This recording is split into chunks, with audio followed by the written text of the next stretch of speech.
It is time once again for me to absolutely annoy everybody with my NFL quarterback rankings. I expect everyone to follow my list 100%. If anyone has a complaint about it, you can take it with the comment section below. Other than that, let's get right into it with number 32. Sounding like a Little Caesars hot and ready at the number 32 spot, we have Deshaun Watson, aka the Cleveland Browns. Not to put it in perspective that Madden's a good video game, but the Browns are the only quarterback to not have one above a 70 overall. Take your pick between Deshaun Watson, Shedeur Sanders, Dylan Gabriel, but none of these guys are going to be able to get the job done. And with losing Myles Garrett to the Los Angeles Rams, I expect this team to finish last in their division and be picking in the top 5 next season. At the number 31 spot, kind of the same thing as the Browns, we have the New York Jets with Geno Smith. I don't think he's resurging to Seattle Seahawks form. He's definitely above whatever the Cleveland Browns got going on. He could have like a sneaky backup fantasy football type season, especially with Garrett Wilson and Breece Hall still on the roster as of this moment, but nothing worth noting as he falls to 31. At the number 30 spot, I have Malik Willis. In a very limited sample size with the Green Bay Packers, he's also joining as defensive coordinator, who is the head coach now of the Dolphins, but the rest of his roster is absolutely putrid since they just literally lost their entire offense with Tua, Tyreek Hill, Jalen Waddle, amongst others. Devin Achane might have a very good year in fantasy, but outside of that, Malik Willis falls at number 30. At the number 29 spot, I have Kirk Cousins. They've already stated that they plan on starting him the whole season unless he gets hurt, which is very likely. And I feel like you just can't bench the number 1 overall pick for the entire season, but I understand the Raiders' perspective of just trying to protect their guy of the future. So Kirk Cousins is going to be playing Getting Sacked Simulator. At the number 28 spot, I got Jacoby Brissett. In terms of weapons, he's got Marvin Harrison Jr., who's supposed to be having a Hall of Fame-esque career, but he's also got a 99 overall tight end and Trey McBride. They drafted Jeremiah Love 3rd overall. I mean, if they have a decent offensive line, they're going to be able to put up points, but their defense is absolutely booty cheeks. So that's why Jacoby Brissett ends up here. He's a solid bridge quarterback and nothing more. At the number 27 spot, I have Tua Tagovailoa, very limited quarterback who was kind of like a Tom Brady-esque system player, and seeing him without his really fast weapons could be very scarring for Falcons fans. He's got the tools to achieve and be above average quarterback, but will he get it done? I think no. At the number 26 spot, I have Aaron Rodgers. He absolutely just won a generational run on the Pat McAfee show. The future Hall of Famer has got nothing else left to prove, but rejoining his old head coach in Mike McCarthy could be a good way to end the season if they find a way to go 10-7 and go one and done in the playoffs once again. At the 26th spot, this pains me to say it as a Minnesota Vikings fan, we have Kyler Murray. Just his legs alone was able to get him out of like the bottom category, but I need to see it to believe it. He still can't see above his offensive line, and this will really tell if Justin Jefferson demands a trade midway through the season. Please don't leave us, Justin. I don't know if I said 26 or 25, but Kyler's 25. At the number 24 spot, I got Cam Ward. He's already shown the tools that he can be a franchise guy. Now it's just about putting it together. Tennessee Titans are still going to be a bad football team this upcoming season, but as long as Cam Ward can go for like 3,500 yards, 30 touchdowns, and like 13, 14 interceptions, he's still going to start ranking much higher, and then they're going to start pointing fingers at head coach, offensive line, you know, everything that's around the quarterback. At the number 23 spot, I have Bryce Young. He's starting to get back into his field things like he did in Alabama. This is more about David Canales being able to actually run some plays for him. I wouldn't say it's quite do or die for him, but the Panthers definitely have to win at least 10 games to secure Bryce Young and Canales' job. Let's see if he can get the job done. At the number 22 spot, I got Daniel Jones. Fresh out of the ER. I'm almost certain I would have ranked him top 15 if he would have been 100% healthy, but coming off an injury, it's kind of going to be really hard to gauge where he's at. I don't see the Colts being a good football team this year, and that's going to be because of Daniel Jones' regression. He's got above average mobility, a pretty decent arm. The offensive line scares me a ton, but let's see if Daniel Jones can reignite that 2025 start. At the number 21 spot, I got Tyler Schlock, expecting a huge step forward for the young guy, and by young guy, I mean that geriatric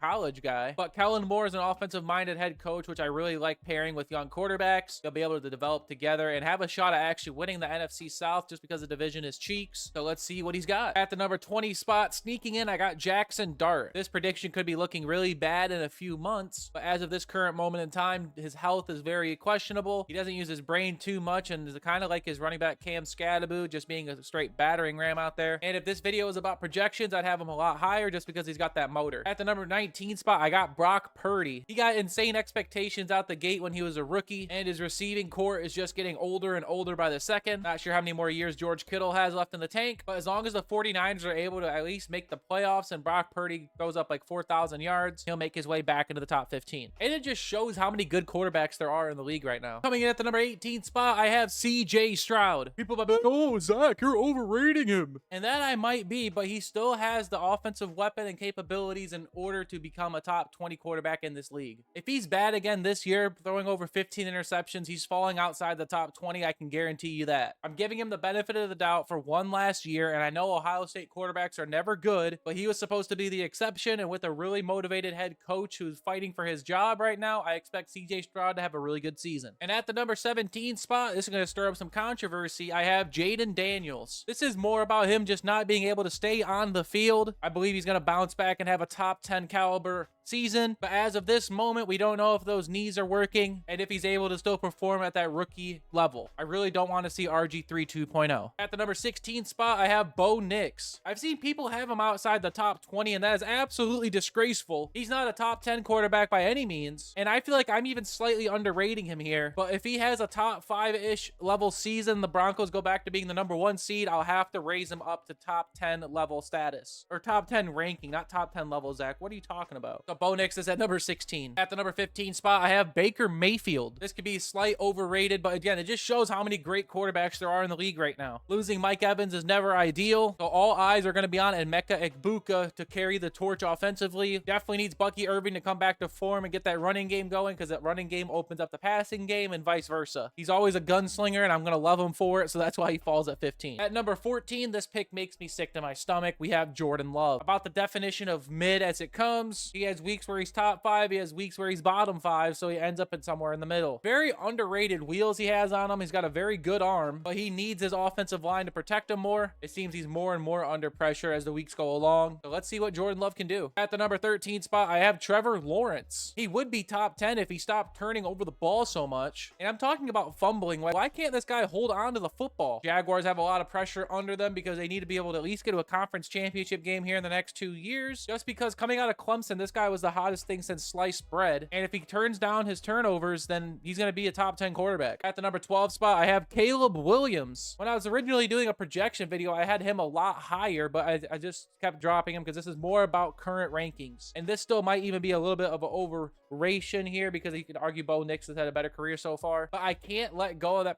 this projected season where the Bears are probably going to win the division with potential head coach of the year Ben Johnson leading them. It's all going to come down to if DeAndre Swift and Kyle Monangai can run the football, because the Bears rushing attack has been horrible. So Caleb is outside the top 10 for now. And at the number 11 spot, I'm tired of the disrespect. We have Jalen Hurts. The whole point of quarterback is being able to manage and win football games. He's not like the gunslinger of 2022 when he led the Eagles to the Super Bowl. He gets a lot of crap for doing the tush push, but he wins football games, and that's the whole point of being in the NFL. Let me know in the comment section if you think Jalen Hurts is too high. And at the number 11 spot, this one pains me to do it. As a Vikings fan, we have Sam Darnold. It's between him and this number 10 ranked guy. I actually just switched it at the last second here, but the reigning Super Bowl champion has proven all of his doubters wrong. New York Jets look even more stupid, which I always appreciate. And he still got Jackson Smith and Jigba. Losing Kenneth Walker is gonna hurt. So if the Seahawks running game can at least be league average, he's gonna have another top 10 caliber season. And at the number 10 spot already, we have Drake May. He had a very bad playoff run, I'm not gonna lie, but finishing second in MVP voting to Matthew Stafford last season definitely earns you some brownie points. I need to be able to see him perform a little bit better in the playoffs because I feel like they could have made it more competitive in the Super Bowl, and they probably weren't going to beat a healthy Bo Nix and the Broncos, but hey, that's all in the past. He has a Super Bowl appearance. A lot of these guys don't. At the number 9 spot, I have Jared Goff. I personally am not a fan of Jared Goff, but I have to recognize his greatness, even if it is running for 4 yards a game. He's got a great arm. He's able to utilize his weapons, and with having probably the best running back in the league this season in Jahmyr Gibbs, the Lions are going to bounce back offensively. It's going to be their damn defense if they're not going to be able to make the playoffs once again. Aiden Hutchinson needs some help out there, and losing Terrion Arnold to prison is never ideal. But as for quarterback rankings, Goff is a number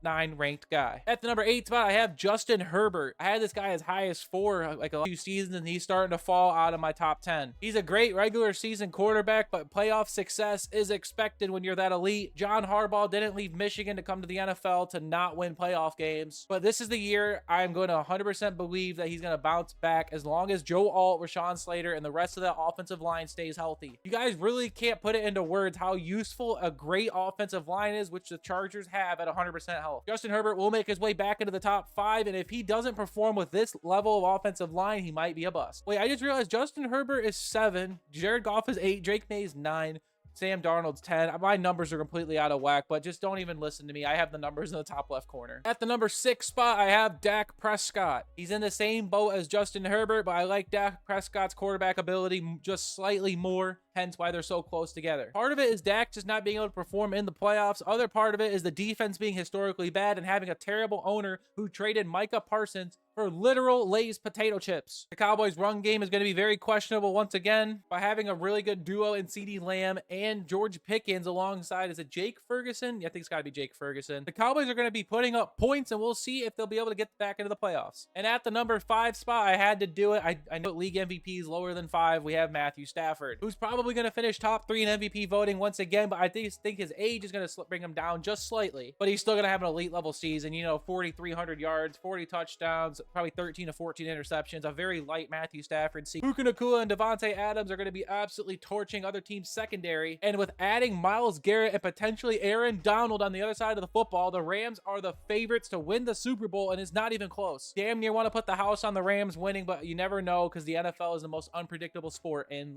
sports. At the number 4 spot, I have Joe Burrow, and I really almost put him at number 5 just because his health is very concerning. The Bengals' offensive line is concerning. All their skill positions are very good, but you can't win football games without building in the trenches, i.e. the offensive and defensive line. Bengals secondary definitely doesn't have anything worth noting either, but in terms of quarterback abilities, Joe Burrow is 100% top 5, but I might have to put him at number 5 behind Stafford, but I'm already so far in the video. Burrow can stay at number 4. And now we arrived to the top 3, which I'm pretty sure are the unanimous top 3, unless you wanted to put Matthew Stafford in there for league MVP last season. I wouldn't hate it. But number 3, I got Lamar Jackson. Same situation as Joe Burrow, where he needs to have some playoff success and stay healthy. But Lamar Jackson's wheels just gives him the edge over Burrow, who I do believe has a better arm. But Lamar is a very accurate passer in his own right. Ravens have a better offensive line, and I just think he's going to have a better season. But he at least needs to get to a conference championship game. Like, come on. And at the number 2 spot, I have Patrick Mahomes. First time in like 5 years, I don't have him ranked number 1, and he's coming off an injury, so he has to be placed at least at number 2. He could potentially be as low as number 5, and I wouldn't even be mad at it. His past accomplishments are 100% carrying him here. Travis Kelce just got married and is most likely on his last season. Andy Reid is probably on his last season. Chris Jones is probably on his last season. And the Chiefs are just getting older and older by the second, but it doesn't change Patrick Mahomes' greatness. No, I gotta go throw up. And at the number 1 spot, I have Josh Allen. He is slightly below accuracy, and he's definitely a turnover machine, but if I were to